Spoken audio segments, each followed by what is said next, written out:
Tumsikie Ahmed Ally, yeye anazungumza vipi mara baada ya kuwasili pale Ismailia.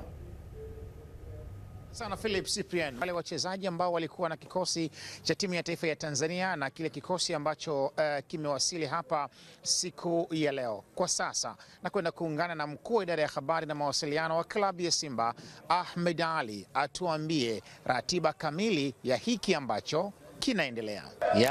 Tunamshukuru Mwenyezi Mungu. Kila kitu kimekwenda vizuri tangu mchana wa leo, na tumefanya program yetu ya kwanza ya mazoezi ambayo inahusisha recovery kwa ajili ya kutoa uchovu mara baada ya kuwasili hapa, lakini vile vile kwa ajili ya kutoa uchovu mara baada ya kucheza mchezo wetu tarehe 27 kombe la CRDB.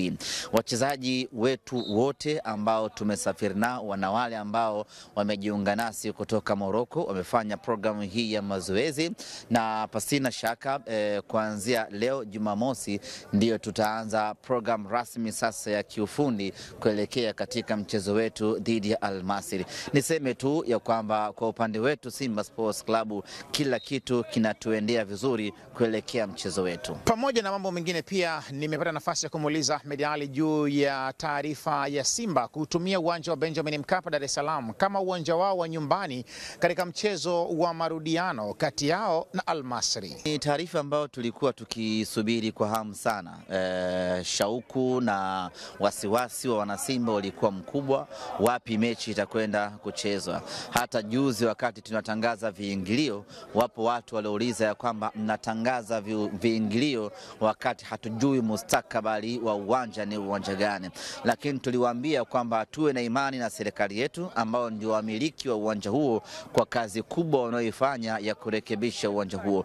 Na jana Ijumaa taarifa imetoka kupitia TFF ya kwamba uwanja wa Benjamin Mkapa umekaguliwa na umekidhi vigezo, na hivyo Simba Sports Club tunaweza kutumia uwanja huo katika mchezo wetu wa marudiano siku ya tarehe 9.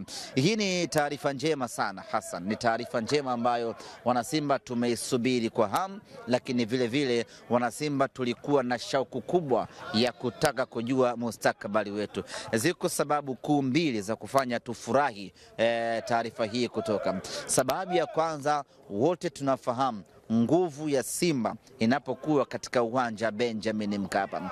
Maana yake ni kwamba kuitoa Simba Benjamin Mkapa na kuipeleka sehemu nyingine ni kupunguza sehemu ya nguvu yetu kuelekea katika mchezo husika. Kwa hiyo uwanja kuruhusiwa, maana yake ni kwamba tunakwenda kwenye mchezo huu tukiwa na nguvu yetu yote kamili ya kwenda kupambana na mpinzani wetu.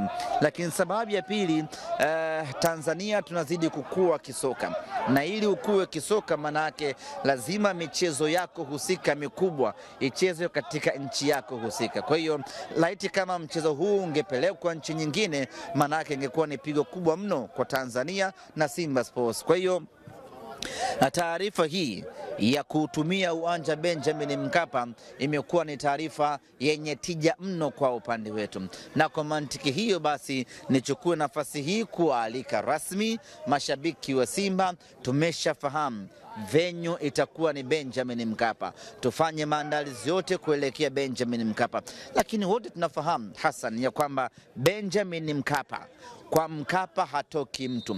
Maana yake ni kwamba Al Masry anakuja kufia pale Benjamin Mkapa. Wanasimba tuanze maandalizi ya kuja kumuua mtu Benjamin Mkapa. Kutoka katika mji wa Ismailia hapa nchini Misri, Hassan Ahmed, Azam Sports. Sana Hassan, inaonekana kuna baridi kweli kweli eneo la Ismailia. Kina Ahmed kavaa jezi tu. Ahmed kavaa jezi tu. Inawezekana bwana, ngoja nitoe ili mdhamini aonekane.